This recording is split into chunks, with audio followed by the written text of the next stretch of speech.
sobre esse assunto que muita gente está se questionando no meio da igreja Assembleia de Deus aqui em Pernambuco. Se questionando da seguinte forma: ora, pastor Ailton perdeu outro processo porque já perdeu 2. Né? Eu já noticiei aqui, perdeu 2. E esse é o terceiro. Perdeu 2. Perdeu um para um cantor que ele proibiu de cantar nas Assembleias de Deus. Isso atrapalhou o ministério do menino. Ele entrou com ação na justiça e ganhou. E a Assembleia de Deus vai ter que indenizar esse cidadão, cantor. E o outro pastor entrou com ação na justiça por reparação de danos morais. Pastor da Assembleia de Deus. Eu noticiei aqui, está aqui. E eu li até atentamente com vocês, eu li boa parte do processo.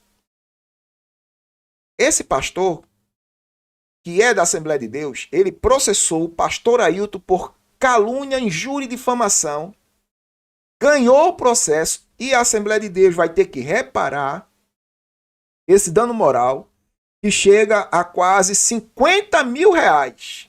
Ô, glória! Agora quem vai pagar isso? A bleia. É o seu dízimo e oferta. É você, dizimista e ofertante da bleia. É você que vai pagar essa conta. Viu? O Ailton não vai pagar isso aí, não. Quem vai pagar é você, que contribui com seu dízimo, com sua oferta. Aí você vai pagar. E agora ele perde essa ação contra Emanuel Alexandre e Josué Augusto, que deveriam agora entrar com ação contra ele, deveria entrar com ação judicial por danos morais cometidos por causa dessa ação aí. Deveriam. Ao chegar ao Tribunal de Justiça, a verdade se impôs. O relator desembargador Eudes dos Prazeres França analisou detalhadamente as falas e concluiu que não havia crime. Segundo o voto, Emanuel e Josué Augusto não atribuíram de forma mentirosa e deliberada um crime ao pastor Ailton José Alves. Eles apenas questionaram responsabilidades diante de fatos reais, mortes em um abrigo. A corte foi unânime. Não havia dolo, não havia falsidade, não havia calúnia. Restava, portanto, apenas a tentativa desesperada e arrogante do pastor Ailton José Alves em usar o judiciário como escudo contra críticas. O acórdão foi claro. Declarações opinativas, ainda que duras, fazem parte do exercício da liberdade de expressão. Criminalizar isso seria atacar a própria democracia. Por isso, os desembargadores negaram provimento ao recurso do pastor Ailton José Alves e mantiveram a absolvição dos apelados. O caso gera indignação. Em vez de se preocupar com a transparência na gestão do abrigo, em vez de esclarecer as dúvidas da sociedade, o pastor Ailton José Alves preferiu tentar transformar 2 homens simples em criminosos. Sua atitude revela prepotência e um perigoso desejo de manipular a justiça para silenciar vozes críticas. Ele não perdoa, não.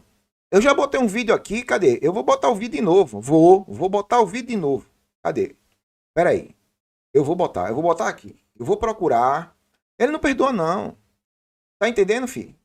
O seu gestor, presidente, milionário, não perdoa. Eu tenho um vídeo aqui que ele diz que não perdoa. Cadê, Pedrosa? Pega o vídeo aí. Veja a pergunta do advogado para ele. Presta atenção, viu? Precisa ser afastado ou não, é a convenção que decide. E agora o espiritual, o coração do pastor tem espaço para uma reconciliação?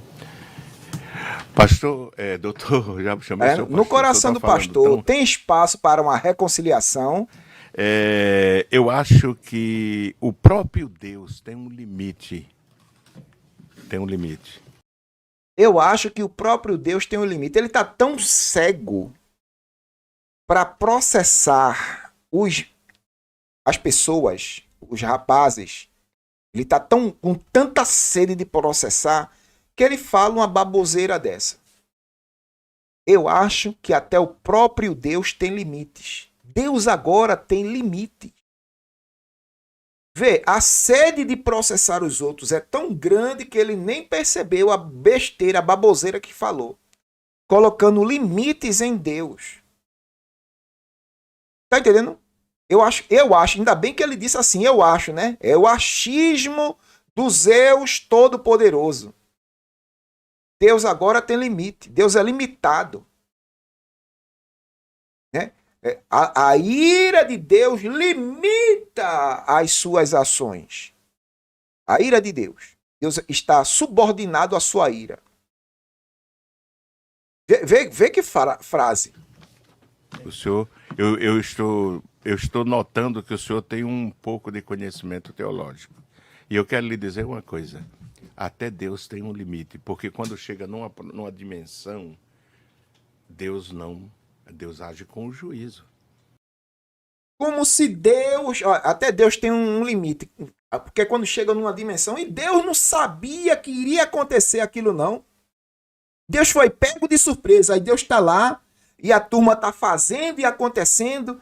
Daí a pouco a coisa foge de controle e as criaturas que ele criou fazem coisas que deixam Deus perplexo. Aí a sua ira explode. Deus foi pego de surpresa.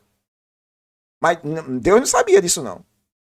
Sabe por que Deus é extremamente equilibrado? Deus é a personificação mais vital do que seja o equilíbrio. É porque Deus sabe de tudo. Deus não perde a paciência. Sabe por que Deus não perde paciência? Porque Deus sabe o que vai acontecer. Deus sabe o que vai acontecer. Aí vem o cidadão dizendo que Deus, quando chega numa esfera, ele age com justiça. Mas é a justiça de Deus. A justiça de Deus é o meio pelo qual ele corrige suas criaturas. Está entendendo? Corrige as suas criaturas da forma como ele bem desejar. É o equilíbrio de Deus. Agora, dizer um negócio desse, irmão, que Deus ele está tão cego em processar as pessoas que não percebe a baboseira que fala. Vamos voltar aqui para o Hafner e ver. É impossível não se indignar. Emanuel e Josué Augusto não buscaram enriquecimento, não buscaram fama, buscaram apenas levantar questionamentos legítimos diante da morte de idosos e uma instituição que deveria cuidar deles. Foram tratados como réus, perseguidos judicialmente e carregaram o peso de um processo longo e injusto. No fim, a arrogância do pastor Ailton José Alves foi derrotada. Mas quantos cidadãos comuns não teriam desistido no caminho, temendo as pressões e os custos de enfrentar alguém poderoso? Esse é o ponto mais preocupante. Quando pessoas com influência tentam usar a justiça como arma de intimidação, toda a sociedade fica em risco. A decisão do Tribunal de Justiça de Pernambuco não é apenas uma vitória pessoal de Emanuel e Josué Augusto. É uma vitória da liberdade de expressão, da democracia e do direito de questionar. Ela deixa um recado claro. Crítica e denúncia social não podem ser confundidas com crime. E, principalmente, mostra que a justiça não deve ser usada para satisfazer vaidades pessoais ou para blindar figuras públicas de questionamentos legítimos. O processo número 0112866, dígito 45.2022.8.17.2001, ficará registrado como exemplo de como a arrogância pode levar alguém a tentar o impossível, calar a verdade.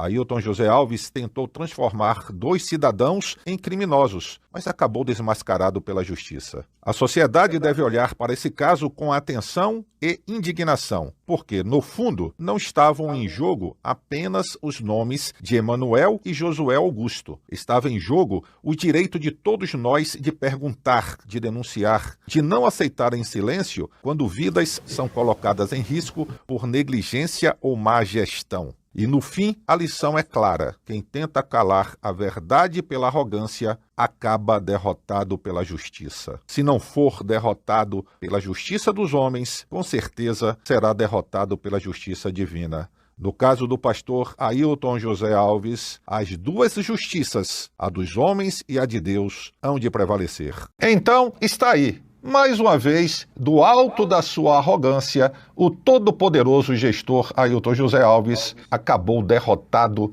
na justiça, apesar de todos os recursos que ele utilizou para prejudicar homens de bem que simplesmente o questionaram. Mas não para por aí. Aguarde e outros capítulos virão. E na oportunidade eu deixo mais uma vez o espaço aqui no canal Voo da Coruja para o pastor Ailton José Alves se manifestar. Se ele não quiser vir, e eu acredito que ele não venha, como sempre, ele pode indicar algum representante para falar sobre a sua versão dos fatos. Mas sabemos muito bem que ele já foi derrotado, e muito bem derrotado, na sua intenção, na sua saga de prejudicar, complicar homens de bem. Inclusive, este canal aqui, o Voo da Coruja, esteve envolvido em um processo que foi movido por esse senhor, obviamente não com o dinheiro do bolso dele, mas o dinheiro da igreja, e acabou derrotado também na justiça. Na realidade,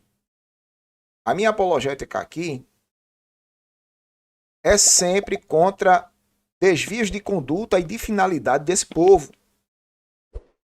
Tá entendendo?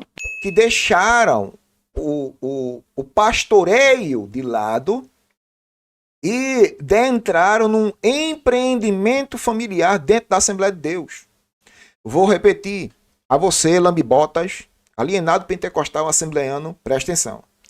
Eu, o Pedrosa, juntamente com os irmãos, nós somos indignados pelo fato dessa gestão ter abandonado o pastoreio. Eles não praticam mais o pastoreio. Pastorear é uma coisa, irmão. Administrar o empreendimento é outra totalmente diferente.